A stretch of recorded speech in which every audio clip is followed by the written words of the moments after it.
کہ وہ بادشاہ زمین پر بے ہوش ہو کے گرا اور تڑپنے لگا، قریب تھا کہ وہ مر جائے۔ تو حضرت سارہ پھر مصلی پہ بیٹھیں اور اپنے مالک کی بارگاہ میں عرض کرنے لگی، مالک اگر یہ مر گیا تو مجھ پہ الزام آئے گا کہ میں نے مارا ہے، اسے مارنا بے ہوش ہی فرما۔ وہ بے ہوش ہو گیا، تھوڑی دیر کے بعد ہوش آیا تو پھر آپ کی طرف بڑھنے لگا، تو آپ نے پھر اللہ کی جانب رجوع کیا۔ جب دوبارہ رب کریم کی جانب رجوع کیا تو پھر وہ بے ہوش ہوا۔ کئی دفعہ وہ کوشش کرتا، لیکن آپ جب اپنے مالک کی بارگاہ میں ہاتھ اٹھاتی تو بے ہوش ہو کے گر پڑتا۔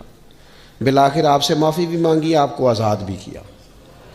ایک وقت ایسا آتا ہے جب سارے اسباب جواب دے جاتے۔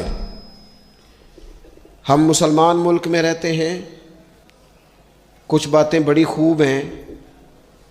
میں نے دیکھا ہے کہ ڈاکٹر جب سمجھ آتا ہے نا کہ رپورٹس، ادویات، ٹیسٹ اب اس نتیجے پہ پہنچ گئے ہیں کہ شاید یہ مریض بچے گا نہ، تو چونکہ مسلمان ملک ہے تو میرے وطن کے ڈاکٹر ایک خوبصورت جملہ بولتے ہیں، مجھے بڑا پسند ہے۔